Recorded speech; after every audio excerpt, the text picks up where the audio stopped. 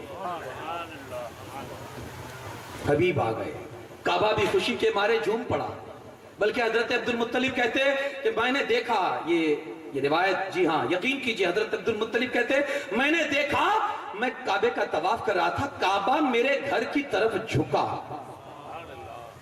کعبہ میرے گھر کی طرف جھکا۔ میں سمجھ گیا، کیونکہ بہت خواب میں دیکھ چکا تھا، بہت بشارتیں میں سن چکا تھا، مجھے کسی نے آ کر بتایا نہیں، میں سمجھ گیا کہ کچھ نیا ہوا ہے۔ میں اپنے گھر کی طرف آگے بڑھا تو شفا بنت عبداللہ لڑکی میرے دروازے پر کھڑی تھی، مجھے کہتی ہے عبد المطلب پوتا مبارک ہو۔ میں نے اسے کہا بتانے کی ضرورت نہیں ہے، کیونکہ تجھ سے پہلے کعبے کی در و دیوار نے مجھے بتا دیا، تجھ سے پہلے کعبے کی در و دیوار نے مجھے بتا، میرے حبیب آ رہے ہیں۔ ایک نور کا سما بن گیا۔ بتایا جاتا ہے کہ جب حضور پیدا ہوئے نا، جیسے زمین پر آپ کو رکھا گیا نا، تو آپ نے سجدے کی شکل اختیار کر لی۔ وہ نبی جو آئے تو فکر امت میں، رب حبلی امتی، رب سلم امتی، اور جب جا رہے ہیں تو مولا علی کرم اللہ تعالیٰ وجہ الکریم فرماتے ہیں، جب حضور کا وصال ہوا، آپ کو قبر انور میں رکھا گیا، حضور کے ہونٹ مبارک ہل رہے تھے، ہم نے جب کان قریب کر کے سنا، آواز آ رہی تھی مولا میری امت، مولا میری امت، رب حبلی امتی۔ وہ نبی جن کا آنا بھی فکر امت میں ہو اور جانا بھی فکر امت میں ہو، بھلا اس نبی کی ولادت کی خوشی ہم کیوں نہ منائیں؟ حشر تک مناتے رہیں گے، ڈنکے بجاتے رہیں گے، مصطفیٰ کا میلاد مناتے رہیں گے حشر تک۔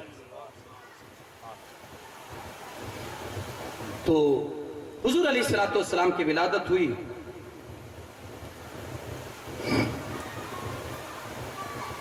اب چاروں طرف خوشیوں کا ماحول ہے۔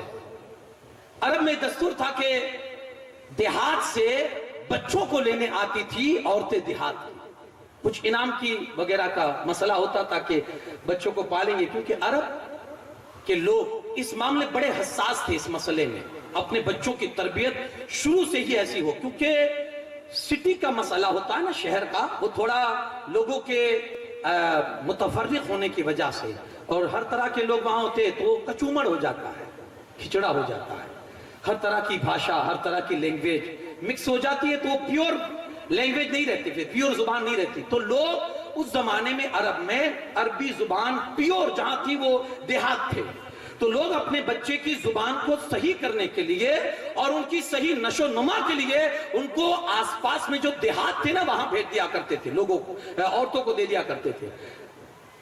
دائی حلیمہ بھی آئی، غربت کی وجہ سے کسی نے آپ پر توجہ نہ دی، ملے بھی تو کس طرح سے ملے کہ دائی حلیمہ کی آج معراج ہو گئی۔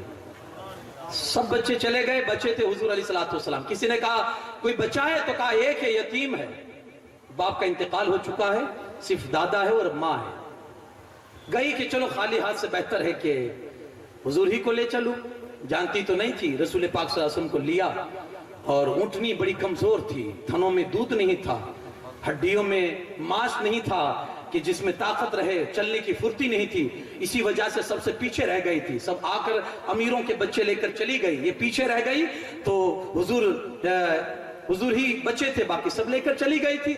جیسے حضور کو لیا اور اونٹ پہ سوار ہوئی نا، اونٹ کے اندر طاقت آ گئی، اونٹ کے تھنوں میں دودھ آ گیا، اور اب جب حلیمہ سوار ہوئی تو اونٹنی سب سے آگے نکل گئی۔ پوچھنے والوں نے پوچھا حلیمہ کہاں سے اونٹنی بدل لائی اور کون سا بچہ لے آئی؟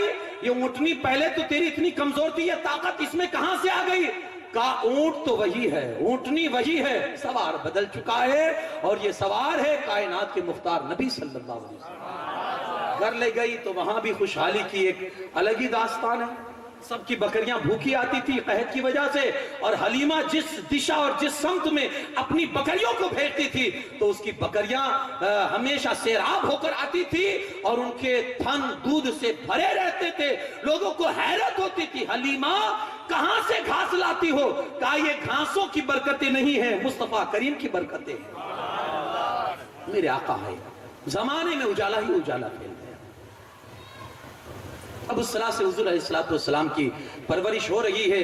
دائی حلیمہ رضی اللہ تعالیٰ عنہ کے گھر آپ 2 سال رہے، پھر آپ مکۃ المکرمہ تشریف لائے۔ 6 سال کی عمر میں آپ اپنے والد محترمہ کے ساتھ اور حضرت ام ایمن کے ساتھ ننیحال گئے تھے اپنی نانی جان کے ہاں۔ تو واپسی میں حضرت آمنہ کا راستے میں انتقال ہو جاتا ہے۔ حضرت ام ایمن ان کو ساتھ میں لے کر آتی ہے، حضرت عبد المطلب کے حوالے کرتی ہے۔ اس کے بعد حضرت عبد المطلب کے پرورش میں ہے 8 سال کی عمر ہوتی ہے، حضرت عبد المطلب کا بھی انتقال ہو جاتا ہے۔ اب آپ کے چچا جناب ابو طالب، حضرت ابو طالب کی پرورش میں آتی ہے۔ اب آپ کی پرورش فرماتے ہیں۔ اس طرح سے ہوتے ہوتے ایک وقت وہ آیا، حضور علیہ السلام جب جوانی کی دہلیز پر آپ نے قدم رکھا، حضرت ابو طالب آپ کو لے کر شام کے ملک شام کی طرف تجارت کی غرض سے آپ لے گئے۔ جیسے راستے میں آپ جا رہے تھے، ایک مقام ہے جہاں بحیرہ راہب رہتا تھا، وہاں سے اکثر شام کی تجارت کرنے والوں کا قافلہ وہاں سے اکثر گزرتا تھا۔ آج اس کا دستور تھا کہ وہ ہمیشہ اپنے گرجا کی چھت پر جا کر وہ کچھ پڑھتا تھا، اپنا جو وظیفہ تھا وہ پڑھا کرتا تھا، اور شام سے پہلے کبھی اترتا نہیں تھا۔ آج دستور کے خلاف صبح گیا اور دوپہری کو اتر گیا، دوپہر آنے سے پہلے ہی اتر گیا، اور آ کر کہتا لوگوں ایک قافلہ آ رہا ہے، مجھے ان کی دعوت کرنی ہے، ایک قافلہ آ رہا ہے، مجھے ان کی دعوت کرنی ہے۔ لوگوں کو حیرت ہوئی، اچانک ہمیشہ شام کو اترتا، آج پہلے ہی اتر گیا۔ یہ ایسا اسپیشل قافلہ کون سا ہے کہ جس کی دعوت کے لیے اتنا اہتمام کہ اس نے اپنا وظیفہ چھوڑ دیا؟ کیا حضور کیا مسئلہ ہے؟ کہا وہ قافلہ وہ نرالا قافلہ ہے، میں نے اس میں ایک شخص کو دیکھا ہے کہ جہاں جہاں سے وہ گزرتا ہے آسمان کے بادل اس پر سایہ کرتے ہیں، جن راستوں سے گزرتا ہے آس پاس کے درخت جھک کر اس کو سلامی پیش کرتے ہیں، وہ آ رہا ہے۔ میں نے اس کے حوالے سے بہت کچھ پڑھا ہے، تم نہیں سمجھو گے، بس دعوت کا انتظام کرو۔ وہ قافلہ پہنچا نا اس کی گرجا کے قریب، وہاں ایک بہت بڑا درخت تھا اس کے گرجا کے پاس، جس کا سایہ بہت بڑا تھا، وسیع تھا۔ تو اس نے لوگوں کے سامنے گیا اور کہا کہ آج آپ یہیں رکے، دوپہر میں ہمارے یہاں آپ کی دعوت ہے۔ اب مسافر کو کھانا مل جائے تو اس کی تو خوشی کی انتہا نہیں رہے گی، سب خوش ہو گئے۔ جب کھانے کا وقت قریب آیا نا تو سب کو بلایا گیا کہ چلیے کھانے کے لیے، سب آئے۔ راہب کھڑا ہو گیا، بحیرہ راہب، چاروں طرف اس نے نظر کی، کہا تمہارا کوئی آدمی بچ گیا جو کھانے کے لیے نہیں آیا؟ لوگوں نے کہا نہیں سب آ گئے۔ کہا نہیں، کوئی بچہ ہے بھی آیا نہیں ہے۔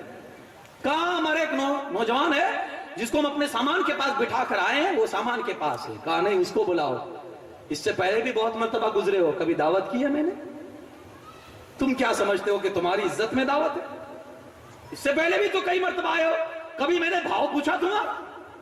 کبھی میں نے تمہیں عزت کی؟ آج تمہیں حیرت نہیں ہوتی کہ میں نے تمہارے لیے دعوت کی، اپنا وظیفہ چھوڑ دیا ہے؟ تمہارے لیے نہیں ہے، وہ جو بچ گیا ہے نا اسی کے لیے سب کچھ، تمہارے لیے کچھ نہیں ہے، وہ اس کے صدقے میں تم کھاؤ گے، اسے بلا کر لاؤ۔ تاریخ میں ہے کہ جب وہ لوگ آئے تھے نا تو جو گھنا درخت تھا نا اسی کے سائے میں اس نے دعوت کا انتظام کیا تھا، تو جتنے بھی لوگ بیٹھے ہوئے تھے جگہ پر ہو چکی تھی، اب کوئی جگہ باقی نہیں تھی جہاں حضور آ کر بیٹھے صلی اللہ علیہ وسلم، کوئی جگہ نہیں تھی جہاں میرے آقا آ کر بیٹھے۔ تو جیسے ہی رسول اللہ صلی اللہ علیہ وسلم تشریف لائے ساری جگہ پر ہے، اللہ کے رسول صلی اللہ علیہ وسلم دھوپ میں بیٹھے، تھوڑی دیر میں لوگوں نے نظارہ کیا دیکھا کہ درخت نے اپنا سایہ ان لوگوں پر سے ہٹا کر میرے مصطفیٰ کے اوپر کر دیا۔ دیکھو اس بندے کی یہ شان ہے، اس بندے کی یہ شان ہے، اس کی وجہ سے یہ دعوت ہوئی۔ بحیرہ راہب نے دعوت کی، حضور علیہ السلام کی اچھی طرح سے مہمان نوازی کی۔ پھر فرماتا وہ کہتا ہے کہ آپ کے ساتھ کون ہے؟ حضرت ابو طالب آگے آئے، کہا میں ہوں۔ آپ کون لگتے ہیں؟ کہا میں ان کا چچا لگتا ہوں۔ کہا کن کے بیٹھے ہیں؟ کہا عبد المطلب کے بیٹھے۔ کہا صحیح ہے، اس نے جو نشانیاں اپنی کتابوں میں پڑھی تھی ساری نشانیاں اس نے پوچھ ڈالی، یہ ہے وہ ہے یہ ہے وہ ہے، مہر نبوت کے حوالے سے بھی اس نے پوچھ لیا، ساری چیزیں پوچھی۔ پھر کہتا ہے ابو طالب ایک بات کہوں؟ کہا کہو۔ کہا جتنا سامان ہے نا مجھے بیچ دو، جتنی قیمت چاہو لے لو، لیکن رسول اللہ صلی اللہ علیہ وسلم کو یہاں سے آگے مت جاؤ لے جاؤ، کیونکہ مجھے اندازہ ہے کہ یہودی انہیں جان لیں گے، ان کے اندر جو نشانیاں انہیں جان لیں گے، یہاں سے آگے مت لے جاؤ، ان کی جان کا خطرہ ہے، یہیں سے انہیں واپس مکہ لے جاؤ، ان کا جو بھی سامان ہے میں خرید لے رہا ہوں۔ جتنا سامان تھا اس کی دوگنی قیمت بحیرہ راہب نے دے کر حضرت ابو طالب اور رسول اللہ صلی اللہ علیہ وسلم کو وہیں سے روانہ کر دیا، یہ وہیں سے مکہ المکرمہ واپس تشریف لے آئے۔ اب 25 سال کی عمر ہوئی، حضرت خدیجہ کبریٰ رضی اللہ تعالیٰ عنہ سے آپ کا نکاح ہوا۔ یہ بھی عجیب ایک واقعہ رکھتا ہے کہ حضرت خدیجہ نے جو مکہ کی بہت امیر عورت تھی اور تجارت میں بہت بڑا ہاتھ تھا ان کا، اپنا سامان لے کر حضور صلی اللہ علیہ وسلم کو بھیجا کہ آپ جائیں اور میرا سامان بیچ کر آئیں۔ حضور علیہ السلام گئے تو بہت نفع کے ساتھ حضور واپس آئے، تو حضرت خدیجہ خوش ہو گئے، اپنے غلام کو ساتھ میں جو بھیجا تھا جس کو، اس سے بلا کر پوچھتی ہے کہ یار اتنا نفع کیسے، اور کچھ سفر کے حالات تو بتا۔ تو کہا کیا بتاؤں، جہاں جہاں سے گزرتا تھا نا ہمیشہ آسمان کے بادل ہم پر سایہ کرتے تھے۔ حضور کی جب عظمت سنی نا تو سامنے سے پیغام بھیجا کہ میں آپ سے نکاح کرنا چاہتی ہوں۔ 40 سال کی عمر ہے، بیوہ ہے، دو شوہر کے زندگی میں آپ رہ چکی تھی، اب یہ حضور علیہ السلام تیسرے شوہر ہونے والے۔ پیغام بھیجا، میرے مصطفیٰ صلی اللہ علیہ وسلم نے خاندان والوں کے سامنے بات رکھی، فکس ہوئی تاریخ اور اس میں شادی ہوئی، اور پھر زمانے نے دیکھا کہ ایسا اللہ کے رسول صلی اللہ علیہ وسلم کا جو زندگی آپ کی گزری، حضرت خدیجہ ایسی محبت فرماتے تھے اور زمانے کو ایک سبق دیا، جہاں بیوہ عورت کو ڈائن اور چڑیل کا لقب دیا جاتا تھا اور جس سماج میں انہیں جینے کا تصور بھی نہیں تھا، میرے مصطفیٰ نے سب سے پہلے 25 سال کی عمر میں 40 سال کی بیوہ سے نکاح کر کے ہمیشہ کے لیے اس سسٹم کو اور اس رسم کو ہمیشہ کے لیے ختم کر دیا، اور ایسی محبت کی کہ جب آخری وقت آیا نا حضرت خدیجہ کا آخری وقت، حضرت فاطمہ کو بلاتی ہے حضرت ماں خدیجہ اور کہتی ہے اپنے بابا کے پاس جاؤ اور جا کر کہو کہ مجھ سے کوئی بھول ہوئی ہو اور آپ کی بارگاہ میں اتنے سال رہی ہوں، کوئی تکلیف ہوئی ہو تو معاف کر دینا، اور میری خواہش یہ ہے کہ میں چاہتی ہوں کہ آپ کی چادر مبارک میرا کفن بنے، آپ کی چادر مبارک۔ اللہ کے رسول صلی اللہ علیہ وسلم کی بارگاہ میں جیسے حضرت فاطمہ آئی نا تو یہ کہا نا تو حضور کی آنکھوں میں آنسو آ گئے۔ اللہ کے رسول صلی اللہ علیہ وسلم فرماتے ہیں فاطمہ اپنی ماں سے جا کر کہو تو نے تو صرف چادر مانگی ہے، اگر محمد صلی اللہ علیہ وسلم کی بدن کی چمڑی بھی مانگ لیتی تو آج وہ بھی میں تجھے دینے کے لیے تیار تھا۔ ایسی محبت، اور انہوں نے بھی حق ادا کر دیا، مسلمان ہوئی، اپنی پوری دولت اسلام کی خاطر قربان کر دی تھی، پوری دولت۔ اللہ کے رسول صلی اللہ علیہ وسلم کی یہ شان، آپ کی ولادت ہوئی، آپ کی شادی ہوئی، اور پھر اعلان نبوت آپ نے فرمایا جب آپ کی عمر 40 برس کی ہوئی، حکم ہوا وَأَنذِرْ عَشِيرَتَكَ الْأَقْرَبِينَ، محبوب اپنے گھر والوں کو ڈرائیے، تو آپ نے لوگوں کی دعوت کی اور کوہ صفا پر سب کو جمع کیا اور سب کو بلانے کے بعد کہا اگر میں یہ کہوں کہ اس پہاڑ کے پیچھے ایک لشکر ہے جو تم پر حملہ آور ہونا چاہتا ہے، بتاؤ میری بات کو تسلیم کرو گے؟ سب نے ایک زبان ہو کر کہا تھا اے محمد رسول اللہ صلی اللہ علیہ وسلم، ہم نے آج تک 40 سال ہو گئے آپ کو جھوٹ بولتا ہوا کبھی نہیں دیکھا، اگر آپ کہتے ہو تو ہم یقین کرتے ہیں کہ پیچھے ہے دشمن اور ہم پر حملہ کرے گا۔ تو پھر حضور فرماتے ہیں تو پھر اسی زبان سے کہتا ہوں قولوا لا الہ الا اللہ تفلحوا، کہو اللہ ایک ہے، اللہ کامیابی کی زندگی عطا فرمائے۔ جیسے لوگوں نے سنا ادھر ادھر بھاگنا شروع کر دیا، ابو لہب نے تو یہاں تک کہہ دیا تمہارے ہاتھ ہلاک ہو جائیں، حضور کو اتنا صدمہ پہنچا، میرے آقا خاموش ہو گئے، لیکن بھلا اللہ کب خاموش ہوگا؟ اس کی غیرت کو کیسے گوارا ہوگا کہ کوئی میرے محبوب کی شان میں ایسے جملے کہہ دے؟ اسی وقت آیت کریمہ نازل تبت یدا ابی لہب وتب، تو میرے حبیب کی شان میں کہتا ہے کہ میرے حبیب کے ہاتھ ہلاک ہو جائے، ارے ہاتھ تو تیرے ہلاک ہوں گے اور ہو ہی گئے۔ یہ شان ہے میرے مصطفیٰ کی، یہ عظمتیں میرے مصطفیٰ کی، یہ پربہار بولنے کے لیے بڑی باتیں ہیں، وہ ساتیں ہمارے بیچ آ رہی ہے جن ساتوں میں میرے آقا تشریف لائے۔ اب ان ساتوں میں ہمیں ولادت کی خوشیاں منانی ہیں، لیکن یار خوشیاں میں نے شروع ہی میں کہا کچھ خوشیاں فخر والی ہوتی ہے جس میں انسان غرور کرتا ہے، جس میں انسان تکبر کرتا ہے، اور کچھ خوشیاں ایسی ہوتی ہے جو شکر والی ہوتی ہے جس میں اللہ کی حمد کرتا ہے، نبی کی نعتیں پڑھتا ہے۔ آپ کو پڑھنی ہے، آپ کو ڈیزے کا سہارا نہیں لینا یار، خود کی عقیدت پہ تو دکھاؤ کہ صرف کیسٹ ہی چلاؤ گے۔ ہمیں یاد ہے ہمارے بچپن میں جب جلوس نکلا کرتے تھے نا، میں یہاں کی نہیں شیخ دھورا جی کی بات کر رہا ہوں، تو ایک سما تھا یار، وہ لاریاں جو آتی ہیں نا ریکڑیاں، اس میں مائک لوگ فٹ کرتے تھے، اور ایک ایک ریکڑی کے اندر 5-5 6-6 نعت پڑھنے والے، ظاہر نصیب کسی کو موقع مل جاتا تھا تو وہ اپنی عقیدت اپنے دل سے وہ حضور کی بارگاہ میں اپنی عقیدتوں کا نذرانہ پیش کرتے تھے، نعت پڑھتے ہوئے، قصیدے پڑھتے ہوئے، حمد پڑھتے ہوئے، منقبتیں پڑھتے ہوئے۔ تو ایک عجیب سما تھا۔ آج میں کہوں گا دل پر ہاتھ رکھ کے بتائیے کہ وہ سما جنہوں نے دیکھا ہے، آپ کے یہاں بھی ہوگا، وہ سما جنہوں نے دیکھا ہے اور آج کا جو سما ہے اس میں نورانیت تھی یا اس میں نورانیت تھی؟ خدا را وہی نورانیت لائیے نا واپس نا۔ آپ پٹاخے پھوڑتے ہیں، آپ کو حیرت نہیں ہوتی؟ آپ کوئی پارٹی کے جلوس میں آئے، آپ کسی نیتا کے جلوس میں بیٹھے ہیں، آپ کسی ریلی میں آئے، دل پہ ہاتھ رکھ کے بتائیے، آپ یہاں بیٹھے اور میں آپ کے پاس ہی میں پٹاخہ پھوڑوں، آپ کو تکلیف ہوگی؟ آپ کے کانوں کو اذیت پہنچے گی؟ ہم کس کے جلوس میں پٹاخے پھوڑتے ہیں؟ وہ اللہ اکبر، ماں عائشہ کہتی ہے کہ کوئی کیلی بھی ٹھوکتا تھا حضور کے دربار کے پاس تو میں منع کروا دیتی تھی، نہیں میرے آقا کو تکلیف ہوتی، کیلی کی ٹھونکنے سے حضور کو تکلیف ہوتی ہے تو یہ پٹاخوں سے کتنی تکلیف ہوگی یار؟ آپ کہیں گے ہم یہاں مدینہ کا کسی بات کرتے ہو، دور و نزدیک کے سننے والے وہ کان لالے کرامت پہ لاکھوں سلام۔ یہاں سے تو ہم عقیدت سے اگر آہستہ بھی سلام پڑھیں گے تو ان کے کانوں کی طاقت یہ ہے کہ ہم یہاں سے پکارے وہاں وہ سنے، مصطفیٰ کی سماعت پہ لاکھوں سلام۔ خدا را کچھ تو ادب کیجئے۔ اعلیٰ حضرت فرماتے آتش بازی یہ کیا ہے؟ یہ پٹاخے کیا ہے؟ اپنی دولت کو اپنے ہاتھوں سے آگ لگانا ہے۔ جی ہاں، اپنے ہاتھوں سے اپنی دولت کو، یہ عقیدت نہیں ہے۔ آپ کسی طرح مجھے نہیں سمجھا سکتے کہ یہ عقیدت ہے، جی ہاں کسی طرح نہیں۔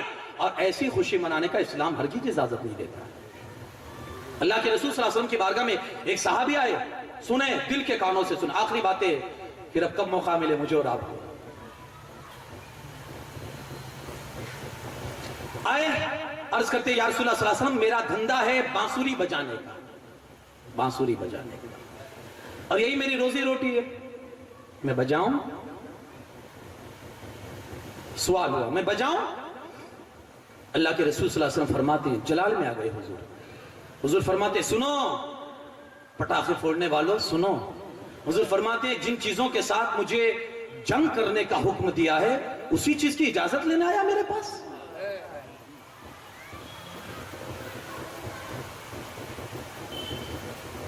میں آپ سے پوچھنا چاہتا ہوں 12ویں شریف کے موقع پر کتنا درود آپ پڑھتے ہیں؟ کتنے وقت کی نماز پڑھتے ہیں؟ یہ تو کوشش کریں گے، ایک وقت کی نماز نہیں جائے گی آپ کی۔ درود پاک کا نذرانہ میرے آقا صلی اللہ علیہ وسلم فرماتے ہیں کہ جس نے ہر دن مجھ پر 1000 مرتبہ درود پڑھ لیا اس وقت تک اللہ اسے موت نہیں دے گا جب تک جنت میں اپنا ٹھکانہ نہ دیکھ لے۔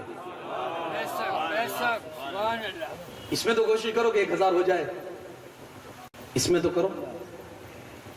میں 1000 نہیں مانگ رہا ہوں آپ سے، 1000 درود پڑھنے کے لیے آپ سے کہتا ہوں۔ جلوس میں جائیں ادب کا بہرحال، کیونکہ یہ وہ دربار ہے، یہ وہ بارگاہ ہے، یہ وہ درگاہ ہے جہاں کے ادب کے حوالے سے کا ادب گاہ ہے زیر آسماں از عرش نازک تر کہ نفس گم کردہ می آئے جنیدو بایزیدی جا۔ آسمان کے نیچے اگر سب سے نازک تر ادب کی کوئی جگہ ہے وہ دربار مصطفیٰ ہے جہاں بایزید اور جنید بغدادی جیسے بھی اپنے سانس کو بند کر کے آیا کرتے ہیں۔ کوئی آواز کی ضرورت نہیں ہے، یہ دربار ہی ایسا ہے، کسی آواز کی ضرورت نہیں ہے، آپ آہستہ بھی کہیں گے تو وہ سن لیں گے، کسی دربار کی ضرورت نہیں۔ اور ایک چیز یاد رکھنا، جہاں کہیں بھی رہو گے، دنیا کے کسی خطے میں بھی رہو گے، آپ کے حلیے کو بھی میرے مصطفیٰ دیکھ رہے ہیں، آپ کے ڈھنگ کو بھی میرے آقا دیکھ رہے ہیں، آپ کی تصویر کو بھی میرے آقا دیکھ رہے ہیں کہ کتنا بن سور کے آئے ہو۔ ایک بات عرض کروں، اسلامک لباس پہنیے، ٹوپی پہنیے، امامہ شریف بہتر ہے کہ امامہ شریف پہنیے، اسلامک لباس پہنیے، آپ اپنی ایک آئیڈنٹیٹی رکھیں اس دن کے لیے، ہمیشہ پہنیے، سبحان اللہ۔ لیکن کم سے کم جس کو ہمیشہ نہیں پہننا، آج تو پہن لے یار، تاکہ زمانے والے کو پتا چلے کہ آج ان کے آقا بانی اسلام جناب محمد رسول اللہ کا یوم ہے۔ زمانے کو اتنا تو پتا چلے نا۔ اب اس میں بھی آپ فیشن کریں گے، اس میں بھی آپ فیشن کریں گے یار، ایک دن تو عادت اپنا لیں، ایک دن۔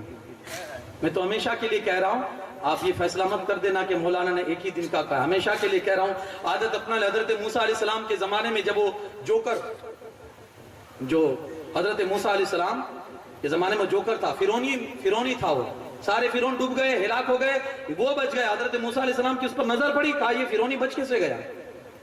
اللہ کی بارگاہ میں دعا کی، مولا یہ بھی تو فرعونی ہے، بچا کیسے؟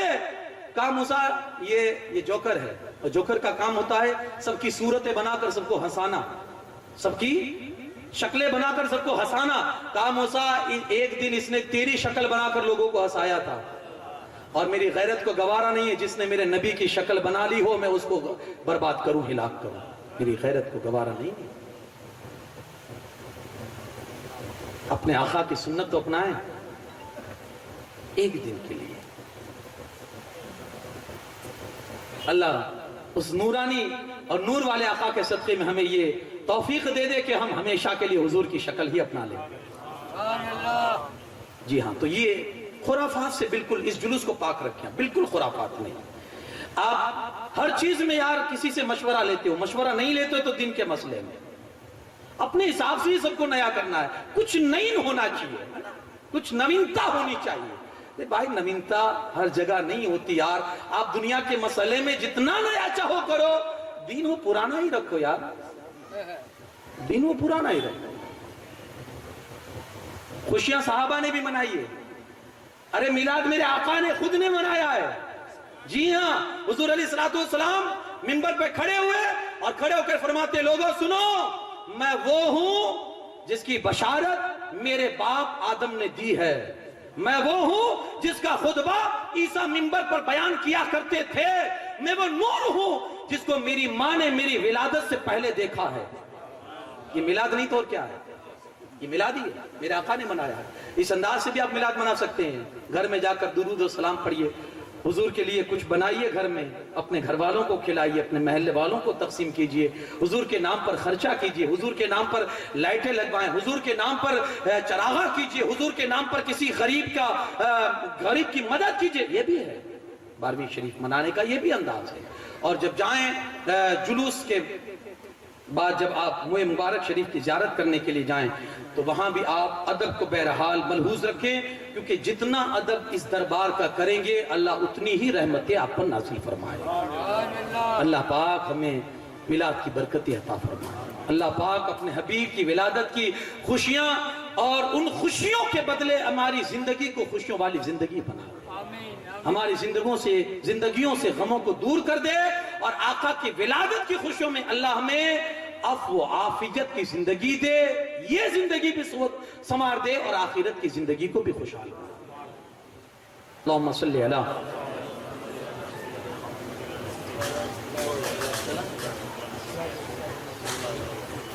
صلاۃ و سلام دائما علیک یا رسول اللہ صلی اللہ تعالی علیہ وسلم۔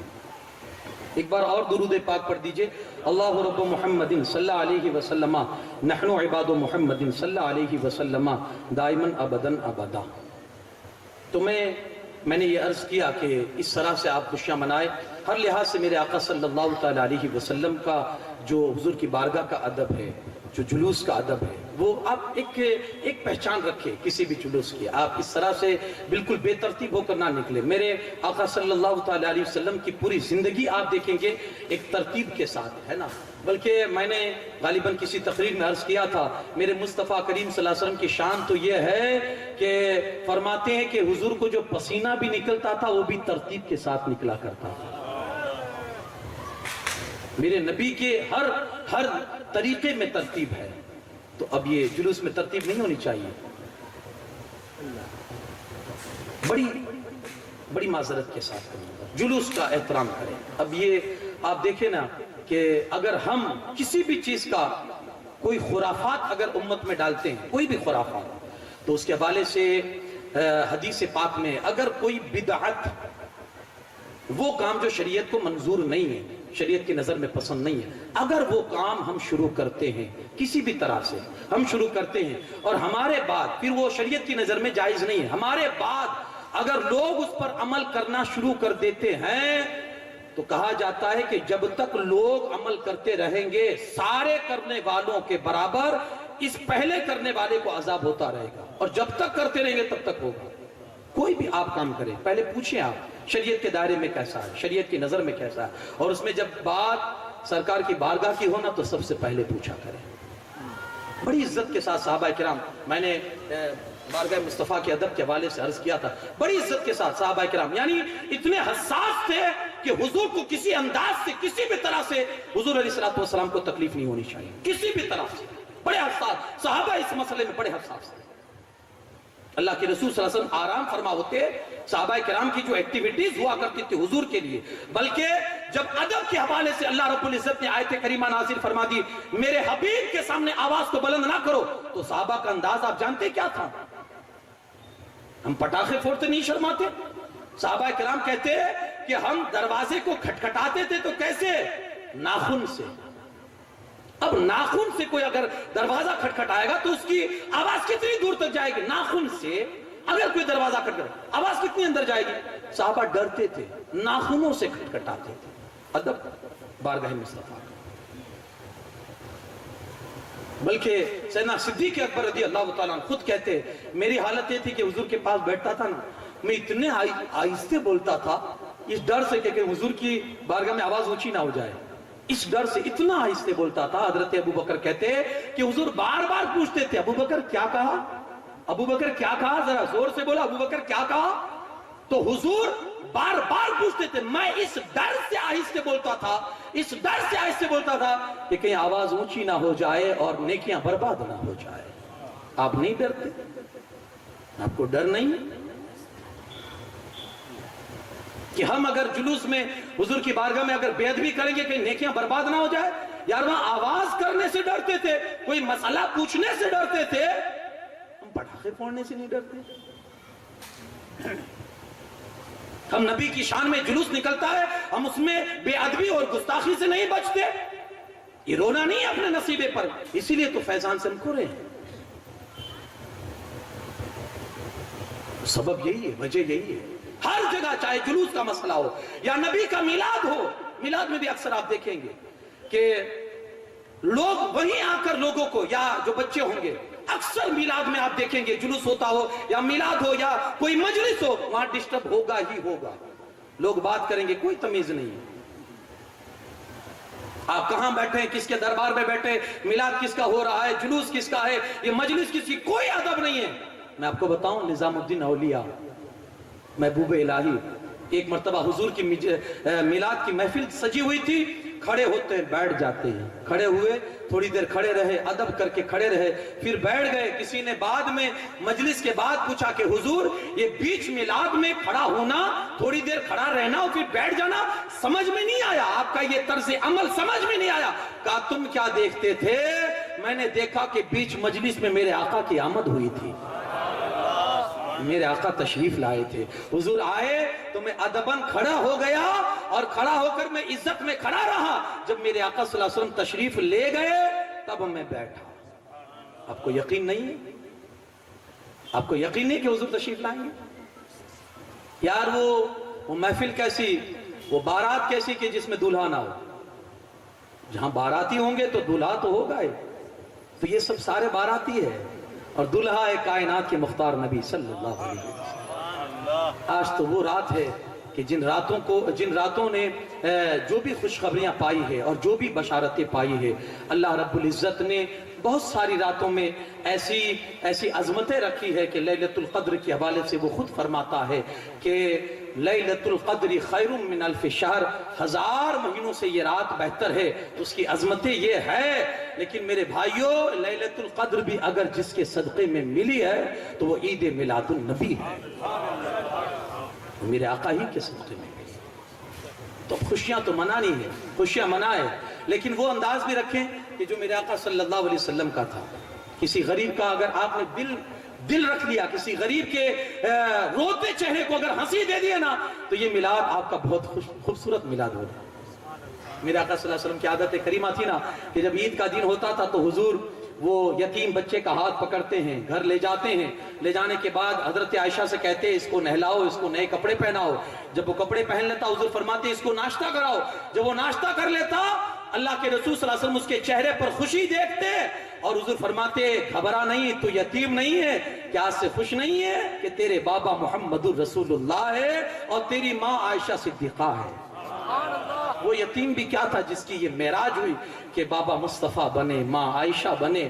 تو یہ بھی ایک حضور کا طرز عمل ہے کہ میلاد میں اور عید میں, عید میلاد النبی میں اس انداز سے بھی آپ خوشیاں منائیں کہ کسی دکھتے ہوئے دل والے کو کسی دکھ بھرے دل کی داستان سن لے, کیونکہ یہ میرے آقا کی سنت مبارکہ ہے. مدینہ میں ایک پاگل عورت تھی, لوگ اس کو دیکھ کر گلیاں چینج کر دیتے تھے. آج بھی کچھ ایسے لوگ ہیں, وہ سامنے سے آتے ہیں نا تو لوگ راستے بدل لیتے ہیں, یا اللہ آ رہا ہے, راستے بدل لیتے ہیں. ایسا بھی اپنے آپ کو مت بنائیے کہ لوگ راستے بدلنے پر مجبور ہو جائیں. آسان بنائیے اپنے آپ کو, بات اتنی ہی کرے جتنا مقصد ہو. جی ہاں, بہت جب بولتے ہیں نا تو لوگ اکتا جاتے ہیں. میرے آقا کی یہ سنت مبارکہ تھی اور اللہ نے یہ اعزاز بخشا تھا حضور کو کہ بولتے کم تھے لیکن مطلب بہت زیادہ ہو جاتے تھے. حضور مختصر بولتے تھے لیکن آپ کے کلام میں اتنی جامعیت ہوتی تھی کہ جب تشریح کرنے پر آئے نا تو خزانے بھر جاتے تھے. تو یہ مدینہ میں وہ عورت تھی پاگل, کوئی نہیں سنتا تھا اس کی. لوگ کہتے کہ اگر یہ پکڑ لے گی تو پھر جانا مشکل کر دے گی. لوگ بھاگتے تھے اس سے. ایک دن آئی اور حضور علیہ السلام مسجد نبی میں تشریف فرما تھے. اس نے اشارہ کر کے حضور کو بلایا تھا. ایک صحابی باہر نکلے, کیا ہے؟ کہا ان سے کام ہے, آپ سے نہیں. حضور دیکھ رہے صحابہ, وہ صحابی گئے حضور علیہ السلام کی بارگاہ میں, یا رسول اللہ صلی اللہ علیہ وسلم, وہ آپ کو بلا رہی ہے کسی کام سے, لیکن حضور مت جائیے, کہہ دیجئے کہ ابھی میں مصروف ہوں, آپ کی ذمہ داری ہے. حضور فرماتی کیوں؟ کہا حضور وہ جب بات کرتی ہے تو بڑا سمے لے لیتی ہے, بڑا وقت لے لیتی ہے, چھوڑتی ہی نہیں ہے. حضور علیہ السلام اٹھے اور گئے اس کے پاس. دھوپ میں لے جا کر اس نے حضور کو کھڑا رکھا صلی اللہ علیہ وسلم اور کہتی ہے اپنے دکھڑے سنانا اس نے شروع کر دی. اپنے دکھڑے سنانا شروع کر دیے. میرے آقا سن رہے, وہ سنا رہی ہے, میرے آقا سن رہے, وہ سنا رہی ہے. یہاں تک کہ کافی وقت گزر گیا اور اتنا وقت گزر گیا صحابہ کرام اونچے نیچے ہونے لگے. یار یہ کب جائے گی, یار یہ کب, حضور کو اشارہ کرنے لگے, یا رسول اللہ صلی اللہ علیہ وسلم اسے جلدی سے رخصت کر دیجیے, وہ پاگل ہے, اس کا ذہنی توازن صحیح نہیں ہے, اس کو دماغی تکلیف ہے, حضور اس کو جانے دیجیے, آپ اس کو اجازت دیجیے.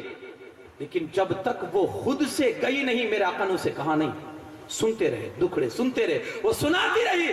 جب سب کچھ سنا چکی اور جانے لگی, میرے آقا صلی اللہ علیہ وسلم فرماتے سن لے مائی, جب دکھڑے زیادہ ہو جائے نا چلے آنا میرے دربار میں, سنا دیا کرنا. جب دکھڑے زیادہ ہو جائے چلے آنا اور سنا دینا میرے دربار میں آ کر.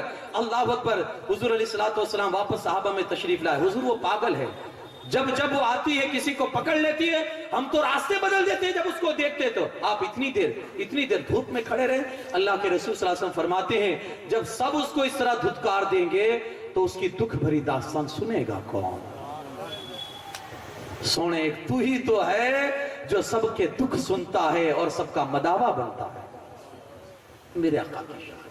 حضور علیہ السلام فرماتے ہیں میرے بھائیوں ولادت کی خوشی منائیے. آج یہ ہم تو کہتے ہیں کہ زندگی ہمارے لیے کم ہے کہ ہم مناتے رہیں, پھر بھی ہماری زندگی مختصر ہے, ورنہ اس کی خوشی کے تو جو اس کی میلاد کی جو خوشیاں کبھی پوری ہو ہی نہیں سکتی ہے.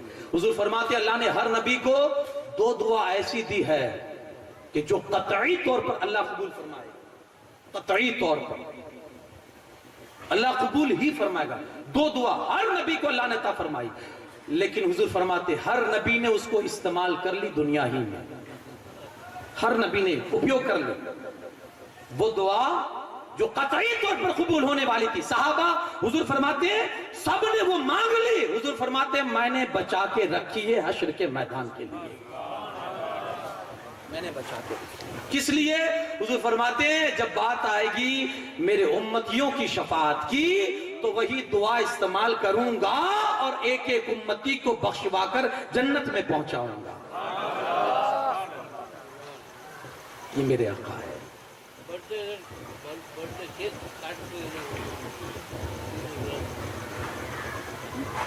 تو یہ میرے آقا کا مقام اور یہ مرتبہ ہے. اب یہ میں نے شروع میں عرض کیا، باپو نے مجھے ایک بات کی طرف اشارہ یاد دلایا کہ خوشیاں اس طرح سے منائیے آپ جو طرز اسلامی ہے. اب وہ آپ اپنے حساب سے، ہمارے یہاں اب برتھ ڈے کا بہت رواج ہو چکا ہے نا. میں مسئلے کی زبان آپ کو نہیں بول رہا ہوں، لیکن آپ کو ایک ذہن دینا چاہتا ہوں. مسئلہ کیا ہے یہ بات کی بات ہے، آپ کسی سے پوچھ لینا جا کے. لیکن کسی علماء نے، کسی عالم نے آپ کو یہ بھی نہیں بتایا ہوگا کہ جو آج ہم کر رہے ہیں وہ جائز ہے. نہیں، یہ میں آپ کو گارنٹی کے ساتھ کہہ رہا ہوں، کسی نے نہیں بتایا کہ ہم کیک منگواتے ہیں، 4 دوست کھڑے ہوتے ہیں، پھر وہ کیک کی جو بے حرمتی کی جاتی ہے ہم اس پر فاتحہ تو نہیں پڑھتے نا. شاید کوئی پڑھتا ہوگا، نہیں پڑھتے فاتحہ نہیں پڑھتے. پھر کیا کرتے ہیں؟ وہ جب کیک کاٹتا ہے اور اس پر موم بتیاں بجھاتا ہے، اب پتہ نہیں، مجھے آج تک اللہ گواہ میں نہیں جانتا کہ موم بتی جلانے کا مقصد کیا ہے. میں نہیں جانتا کیونکہ ہم نے کبھی یہ دیکھا ہی نہیں، اپنی زندگی میں دیکھا ہی نہیں تھا. بچپن وغیرہ میں یہ تو اب رواج نکلا ہے برتھ ڈے منانے کا. لوگ پتہ نہیں جیسے کہ ایک کیک کاٹنے سے ان کی 10 سال کی زندگی بڑھ جاتی ہے، شاید ان کو ایسا گمان ہوگا. میرے بھائی تجھے رونا چاہیے کہ 1 سال گھٹ گیا. 50 تھے 49 رہے، 40 تھے 39 بچے ہیں، 30 تھے 29 بچے. تجھے رونا چاہیے 1 سال گیا. تو نے کیا ہے جو تو خوشی منا رہا ہے؟ ہاں، خوشی تو اس کی ہونی چاہیے جس نے آ کر سارے اندھیروں کو دور کر دیا، لیکن وہ بھی شریعت کے دائرے میں ہونی چاہیے. آپ کو بہت برتھ ڈے منانے کا شوق ہے نا، میں آپ کو بتاتا ہوں کیسے برتھ ڈے منایا جائے. اس میں تو سراسر اللہ کی روزی کی بے حرمتی ہوتی ہے کہ آپ کیک کو، آپ اس کو اٹھاتے ہو کریم کو اور اپنے دوستوں کے چہرے پر ملتے ہو. میں کہتا ہوں یہ بے حرمتی نہیں ہے. اللہ کے رسول صلی اللہ علیہ وسلم گھر میں تشریف لائے اور حضور نے دیکھا کہ ایک روٹی کا ٹکڑا پڑا ہے. میرے آقا نے اٹھایا اور اس کو صاف کر کے بھگو کر کھا گئے. اور اس گھر میں جو آپ کی بیوی محترمہ تھی اس سے فرماتے ہیں، شاید حضرت ام سلمہ یا حضرت عائشہ تھی، کہ عائشہ یہ اللہ کی روزی ہے، اس کی عزت کرو. جس گھر سے یہ منہ پھیر کے چلی گئی ہے واپس اس گھر میں کبھی نہیں آئی. یا بے حرمتی نہیں کرتے؟ یہ غذا نہیں ہے، کھانے کی چیز نہیں ہے. آپ اس کو لٹاتے ہو، آپ اس کو بہاتے ہو، اس کو پھینکتے ہو، آپ اس کے ساتھ مذاق کرتے ہو. یہ کہتے ہو یہ برتھ ڈے، یہ خوشی منانے کا کوئی طرز ہے، کوئی ڈھنگ ہے؟ برتھ ڈے منانا ہے، میں آپ کو بتاتا ہوں کیسے منانا ہے. اللہ کے رسول صلی اللہ علیہ وسلم ہر سوموار کا روزہ رکھتے تھے. کہو سبحان اللہ. حضور کی یہ سنت بھی عمل کریں گے، میٹھی موٹی سنتیں سب عمل کر رہے ہیں، ہے نا. حضور ہر سوموار کا روزہ رکھتے تھے. کسی نے پوچھا یا رسول اللہ صلی اللہ علیہ وسلم یہ ہر سوموار کے دن آپ کو روزہ رکھتے ہوئے دیکھتے ہیں؟ حضور فرماتے ہیں ہاں، اس دن اللہ نے مجھے پیدا فرمایا ہے، میں اپنا برتھ ڈے مناتا ہوں. جی ہاں، ایسے رکھیے نا آپ کا برتھ ڈے. جی ہاں، اللہ کے شکر میں روزہ تو رکھیے. کسی غریب کو کھلایا آپ نے؟ آپ تو سوڈا بوڑ کے اڑاتے ہیں، آپ پٹاخے بوڑتے ہیں. یہ تہذیب کہاں سے آئی آپ کے پاس؟ یہ تہذیب مغرب سے آئی ہے. اور مغرب کا حال یہ ہے کہ سورج ہر طرف ہر روز روزانہ سورج ڈوبتا کہاں ہے؟ مغرب میں. جاتے جاتے کہتا ہے میرے بھائی ادھر مت آئے گا میری طرح ڈوب جائے گا. عجیب تماشا ہے. منایا، خوشیاں منائے، میں نہیں کہتا، لیکن انداز آپ کا اسلامک ہونا چاہیے، ہے نا. ہمارے پاس اکابرین کی زندگی ہے. حضرت عبدالحق محدث دہلوی علیہ رحمہ یا عبدالرحیم دہلوی یہ کہتے ہیں کہ وہ فرماتے عبدالحق محدث، میری والد محترم کی عادت تھی، ہم ہمیشہ حضور کی ولادت کی جب بات آتی تھی نا تو وہ حضور کی بارگاہ میں کچھ پیش کرتے تھے، نظر و نیاز، فاتحہ دلاتے. ایک سال ان کے پاس کچھ نہیں تھا، بھنے ہوئے چنے تھے، تو کہا کچھ نہیں ہے تو چلو چنوں ہی پر. تو انہوں نے فاتحہ پڑھ دیا چنوں پر. رات میں سوئے تو خواب میں رسول اللہ کا دیدار کیا، ہے نا. حضور بیٹھے ہوئے، سارے صحابہ بیٹھے ہوئے، تو جن لوگوں نے جو نذرانہ پیش کیا تھا نا وہ سب رکھا ہوا ہے. حضرت عبدالرحیم کہتے ہیں میں نے کیا دیکھا، اللہ اکبر. دل میں جب خلوص ہوتا ہے نا تو ان کی بارگاہ میں خلوصیت کا احترام ہوتا ہے. ان کی بارگاہ میں خلوصیت کا احترام ہوتا. وہ کہتے ہیں میں نے دیکھا کہ قیمتی چیزیں تھی لیکن سب سے بیچ میں اوپر میرے چنے رکھے ہوئے تھے. یہ بھی ایک انداز ہے میلاد منانے کا. آپ منائیں اس انداز سے بھی منائیں. اللہ پاک ولادت کی خوشیاں ہمیں نصیب فرمائے اور اللہ پاک اسلامی طرز والی زندگی ہمیں عطا فرمائے. اسلام پر زندہ رکھے, ایمان پر خاتمہ نصیب فرمائے. وما علینا الا البلاغ. السلام علیکم. میں نے کل بھی اعلان کیا تھا وہ درود شریف کے حوالے سے, آج آپ کی کچھ بھی باقی ہو, کیونکہ 4 بجے جو یہاں صبح بہاراں کی جو بہاریں ہوں گی تو اس میں اصالہ ثواب کیا جائے گا, اس میں بخشا جائے گا. تو آپ کی جس کی بھی باقی ہو باہر ذمہ داران کو لکھوا دیں. اللہ پاک ہم نے جو کچھ بھی کیا اپنی بارگاہ میں اس کو قبول فرمائے. جن لوگوں نے ہمارے جمع ہونے کے لیے جو سبب بنے یعنی کمیٹی والے, اللہ پاک ان کو دین دونی رات چوگنی ترقی عطا فرمائے. اللہ ان کے آپس میں میل محبت الفت رکھے اور اللہ پاک انہیں دین کا اس سے بڑھ کر انہیں کام کرنے کی توفیق عطا فرمائے. اللہ ان کے گھروں کو خوشحال رکھے, آباد رکھے. جیسے انہوں نے حضور کی میلاد کی یہ محفل سجائی ہے, اللہ ان کے دلوں کو سجا دے, ہم سب کے دلوں کو سجا دے. جتنے لوگ آئے ہیں اللہ ہم سب کو عافیت والی زندگی بخشے, اپنی محبت دے اور اسی محبت میں ہمارا خاتمہ فرمائے. وآخر دعوانا ان الحمدللہ رب العالمین. السلام علیکم.